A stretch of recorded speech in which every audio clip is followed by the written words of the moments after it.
Hello student, आपका मेरे YouTube channel Sanjeev ज्ञान गुरुकुल पर स्वागत है। आज मैं आपको क्लास 10th के दो चर वाले रैखिक समीकरण एवं का आपको परिचय दूंगा। मैं बताऊंगा कि दो चर वाले रैखिक समीकरण एवं किसे कहते हैं। ठीक है, तो उसके पहले हम जान लेते हैं कि दो चर रैखिक समीकरण एवं में होता क्या है। इसका अर्थ हम जान लेते हैं। देखिए महत्वपूर्ण है। देखिए दो चर का मतलब होता है एक्स वाई।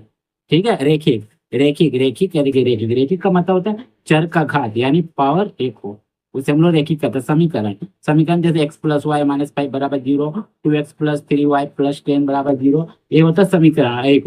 एगुण का मतलब होता है दो समीकरण माने जोड़ा, इसे हम लोग कहते हैं एगुण। समझ गए आप।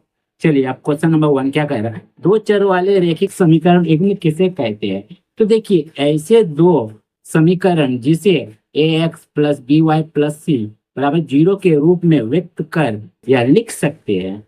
किसके रूप में? ax + by + c के रूप में व्यक्त कर सकते हैं या लिख सकते हैं। और जहां एक्स वाई दो चर है, ए एक्स वाई दो चर है, और ए बी सी ये आपका क्या अचर पद के वास्तविक संख्या है, जो दो चर वाले रैखिक समीकरण भी कहलाते हैं। ठीक है, जैसे 2x, देख लीजिए, 2x + 2y - 5 बराबर जीरो, 4x + 4y - 10 बराबर जीरो। समझ गए, इसका उदाहरण हो गया। अब देखिए, दो चर वाले रैखिक समीकरण का व्यापक रूप, दो चर वाले रैखिक समीकरण का व्यापक रूप क्या होता है। तो देखिए, इसका व्यापक रूप होता है a1x + b1y + c1 बराबर जीरो, a2x + b2y + c2 बराबर जीरो। पहला इक्वेशन है, ये दूसरा इक्वेशन। ठीक है, जहां आपका जहां a1 is not zero, a1 का मान जीरो नहीं होना चाहिए, b1 का मान भी जीरो नहीं होना चाहिए, a2 का मान भी जीरो नहीं होना चाहिए, और b2 का मान भी जीरो नहीं होना चाहिए। उसका बाद a1 b1 c1 a2 b2 c2 क्या है? वास्तविक संख्या है। समझ गए। तो देखिए, क्वेश्चन नंबर 2 क्या कह रहा है, प्रतिच्छेदी संपाती और समांतर रेखाएं किसे कहते हैं। देखिए, प्रतिच्छेदी रेखाएं ऐसे दो रेखाएं जो आपस में एक दूसरे को काटती या प्रतिच्छेद करती है। ठीक है, क्या बोला गया आपको? देखिए, अच्छी तरह देखिए, ऐसी दो रेखाएं जो आपस में एक दूसरे को काटती या प्रतिच्छेद करती है, प्रतिच्छेदी रेखाएं कहलाती है। जैसे प्रतिच्छेदी रेखाओं में क्या होता है आपका, a1/a2 is not equal b1/b2 होता है। ठीक है, तो देखिए प्रतिच्छेदी रेखाएं क्या होता है। तो देखिए, जैसे मान लीजिए, या देखिए प्रतिच्छेदी रेखा है, जैसे यहाँ मान लीजिए एक रेखा है, ये एक रेखा हमने खींचा। ठीक है, एक रेखा खींचा। ठीक है, इस पर एक और रेखा इसे प्रतिच्छेद कर रहे हैं, तो इसे हम लोग क्या कहते हैं? प्रतिच्छेदी रेखा। ठीक है, इसे हम लोग कहते हैं प्रतिच्छेदी रेखा, जो इस बिंदु पे प्रतिच्छेद कर रहे हैं। देखिए, इस बिंदु पे प्रतिच्छेद कर रहे हैं। ठीक है, अब देखिए प्रतिच्छेदी रेखा के लिए एक उदाहरण ले सकते हैं, 2x + 2y + 3 बराबर जीरो। पहला इक्वेशन है 4x + 5y + 6 बराबर जीरो, ये दूसरा इक्वेशन है। तो देखिए यहाँ, ये जो पहला इक्वेशन एक्स का पहले वो a1 का मान होता है 2, और a2 का मान होता है दूसरा इक्वेशन एक्स का पहले जो a2 का मान यानी 4। अब देखिए b1 y का पहले जो है, ये b1 का मान है 2, और नीचे वाला y का जो पहले 5 वो b2 का मान है, और c का 1 का मान है 3, और नीचे वाला समीकरण 2 में c2 का मान है 6, जो संख्या है वो c1 c2 का मान है। ठीक है, तो इसको हम लोग प्रतिच्छेदी रेखाओं में कैसे करेंगे, लिखेंगे यहाँ, लिख लिए। देखिए, अनुपात करेंगे, इसीलिए लिखिएगा a1/a2। तो a1 कितना आपका 2/4। ठीक है, अनुपात करेंगे, दो कम दो, दो दूनी चार, मैंने 1/2। ठीक है, अब इसका b1 तो क्या है 2/5। तो देखिए b1/b2 2/5 आ रहा है, ये कटेगा नहीं आपस में, c1/c2 आपका आ रहा है 3/6, 3 कम 3, 3 दूनी 6, तो आपका 1/2। तो देखिए a1/2 1/2 है, अब b1/b2 2/5। देखो पहले आपका बराबर नहीं है, तो यहाँ लिख लीजिएगा, इसीलिए नहीं, इसीलिए देखो ऊपर एक होता है नीचे दो होता है, इसीलिए a1/a2 is not equal b1/b2। ठीक है, यानी बराबर 1/2 इज नॉट इक्वल 2/5। ठीक है, ये आपका पहला का हो गया, प्रतिच्छेदी रेखाओं का परिवार का हो गया। अब चलिए, अब हम जानते हैं, अब हम जानते हैं आपका समांतर रेखा या संपाती रेखा है। ठीक है, संपाती देखिए ऐसे दो रेखाएं जिसे एक रेखा दूसरी रेखा के ऊपर होती है, क्या कहा गया है, ऐसी दो रेखाएं जिसमें एक रेखा दूसरी रेखा के ऊपर होती है, संपाती रेखाएं कहलाती है। संपाती रेखाओं में A1/A2 बराबर होता है B1/B2 का, बराबर होता है C1/C2 होती है। जैसे जैसे आप कह सकते हैं, देखिए मैंने एक रेखा खींच लेता हूँ, देखिए रेखा खींच लिया, ठीक है, ये एक रेखा है, ठीक है, रेखा, इसी के ऊपर एक और रेखा, ठीक, इसी के ऊपर एक और रेखा, ये हम लोग का कहलाता है संपाती रेखा। ठीक है, इसका उदाहरण है x+3y-4 बराबर 0, 2x+6y-8 बराबर 0। ये संपाती रेखा का आप उदाहरण ले सकते हो समीकरण में। ठीक है, तो यहाँ लिखिएगा, यहाँ A1 आपका कितना हो जाएगा, x का पहले कुछ नहीं है, देखिए x का पहले कुछ नहीं, मैंने 1 है, लिख दीजिए 1। A2 बराबर आपका क्या होगा, नीचे x का पहले 2 है, 2 लिख दीजिए। B1 बराबर आपका क्या हो जाएगा 3, y का पहले, अब B2 बराबर हो जाएगा 6, y का पहले नीचे, और C1 बराबर आपका क्या है -4, और C2 बराबर क्या है -8।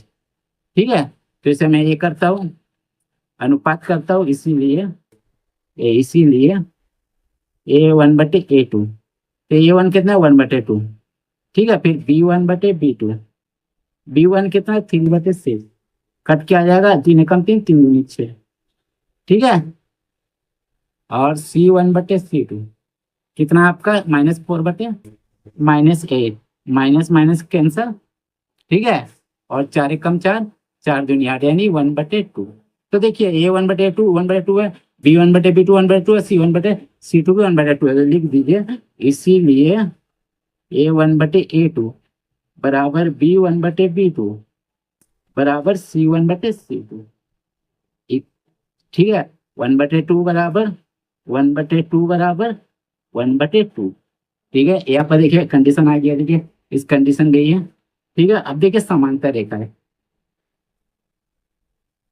तो देखिए समांतर रेखा किसे कहते हैं। देखिए ऐसी दो रेखाएं जहां एक रेखा दूसरी रेखा के समांतर होती है, क्या होता है, एक रेखा दूसरी रेखा के समांतर होती है, समांतर रेखाएं कहलाती है। समांतर रेखाएं क्या होता है, A1/A2 बराबर B1/B2 is not equal C1/C2 होती है। जैसे देखिए एक रेखा दूसरी रेखा का समांतर है, तो देखिए हमने एक रेखा खींचा, ठीक है, एक रेखा खींचा, इसी रेखा के समांतर एक और रेखा, ठीक है, इसे हम लोग कहते हैं समांतर रेखा। ठीक है, अब देखिए इसका समीकरण क्या है, 2x+3y-4, 4x+6y-5 बराबर 0, इसका समीकरण है। तो यहाँ लिख लीजिए, यहाँ A1 बराबर, ये जो x है, x का पहले 2 है, A1 का मान है, अब A2 का मान नीचे वाले x है, इसका पहले 4 है, A2 का मान है। B1 बराबर आप लिख सकते हो 3, y का पहले जो है, अब B2 बराबर आप लिख सकते हो 6। ठीक है, C1 बराबर लिखिए -4, और C2 बराबर लिखिए -5। ठीक है, अब चलिए बस अनुपात करते हैं, इसीलिए A1/A2 कितना हो जाएगा आपका 2/4, कट के आ जाएगा 1/2, 2 कम 2, 2 दूनी 4, ठीक है, B1/B2, ठीक है, तो B1 कितना आपका 3/6, तो देखिए 3 कम 3, 3 दूनी 6, 1/2, और C1/C2 क्या आपका -4/-5, तो माइनस माइनस कटा मतलब 4/5। तो देखिए 1/2 है, यहाँ 1/A1 का मान 1/2 है, B1/B2 का मान भी 1/2 है, लेकिन C1/C2 का मान 4/5 है, माने ये दोनों बराबर, ये बराबर नहीं है, तो लिख सकते हो, इसीलिए A1/A2 बराबर B1/B2 is not equal C1/C2, यानी 1/2 बराबर 1/2 इज नॉट बराबर 4/5। ठीक है, समझ गए होंगे। चलिए आप देखिए क्या कर, अब आगे क्या, क्वेश्चन नंबर 3, दो चर वाले रैखिक समीकरण युग्म में संगत और असंगत क्या है, आपको बताना है संगत और असंगत क्या होता है। तो देखिए संगत, देखिए जब दो चर वाले रैखिक समीकरण युग्म A1/A2 is not equal B1/B2 और A1/A2 बराबर B1/B2 बराबर C1/C2 के रूप का होता है, अर्थात प्रतिच्छेदी और संपाती रेखाएं होती है, तो रैखिक समीकरण युग्म संगत कहलाता है। ठीक है, समझ गए होगे। क्या कहा गया, बोला गया A1/A2 बराबर होगा B1/B2 के नहीं, और A1/A2 B1/B2 और C1/C2 तीनों बराबर होगा, अर्थात प्रतिच्छेदी और संपाती रेखाएं होगा।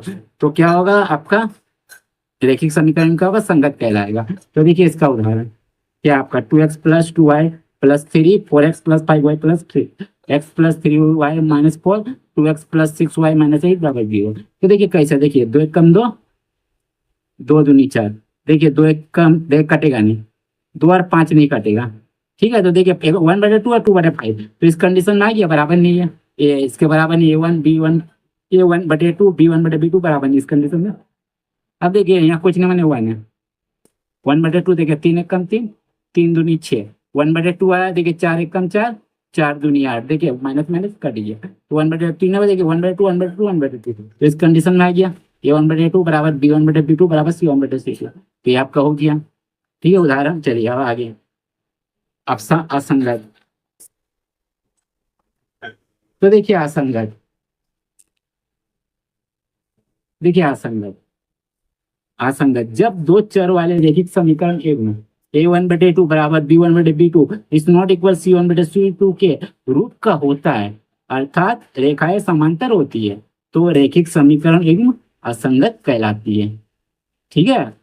जैसे 2x + 3y - 5 बराबर 0, 4x + 6y - 16 बराबर 0। कैसे देखिए, देखिए 2 × 1 = 2, 2 दूनी 4, 1/2 आया, 3 × 1 = 3, 3 दूनी 6, 1/2 1/2 आया, देखिए 5 × 1 = 5 और 16 नहीं कटेगा, 16 3 बार में कटता है, 16 3 बार भी नहीं कटेगा, 16 नहीं कटता 5 से, तो 1/2 1/2 देखिए आया A1/A2 बराबर B1/B2 दोनों बराबर हुआ, लेकिन ये बराबर नहीं हुआ, C1/C2 इज नॉट इक्वल, ठीक है अच्छी तरह देखिए, ठीक है। तो ये कंडीशन आ गया, तो असंगत के बारे में आप जान गए होगा आशा करता हूँ।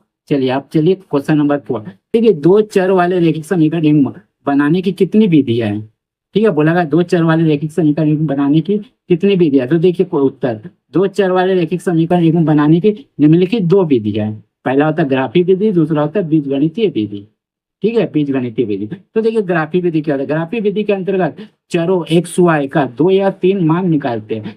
क्या करते हैं हम लोग, ग्राफी विधि के अंतर्गत चर का जो होता है एक्स वाई का, उसका 2 या 3 हम लोग मान निकालते हैं और उसे ग्राफ पेपर पर अंकित करते हैं, और अंकित करने के बाद चरों का क्या करते हैं, एक अभिष्ट मान हमें पाता है, हम लोग पाते हैं, तो उसे हम लोग कहते हैं ग्राफी विधि, ठीक है। अब देखिए बीजगणितीय विधि, तो देखिए बीजगणितीय विधि, बीजगणितीय विधि के अंतर्गत दो चर वाले रैखिक समीकरण बनाने की निम्न 3 विधियां हैं। बीजगणितीय विधि के अंतर्गत निम्न 3 विधियां हैं दो चर वाले रैखिक समीकरण बनाने की। पहला हो जाता है आपका प्रतिस्थापन विधि, A नंबर, B नंबर हो जाता है विलोपन विधि, 3 नंबर हो जाता है बीजगुणन विधि। आशा करता हूँ आपको दो चर वाले रैखिक समीकरण के बनाने की विधियां समझ में आ गया होगा, और आपको दो चर वाले रैखिक समीकरण का पूरा परिभाषा किसे कहते हैं, संगत असंगत प्रतिच्छेदी रेखा, संपाती रेखा, समांतर रेखाओं के बारे में अच्छी तरह से समझ में आ गया होगा, ठीक है। यदि आपको मेरा वीडियो पसंद आए तो प्लीज मेरे वीडियो को लाइक से सब्सक्राइब कर दे, और सब्सक्राइब बटन प्रेस कर बेल आइकन पर क्लिक कर दे, ताकि हमारा नोटिफिकेशन आप सबको लगातार मिलता रहे। धन्यवाद।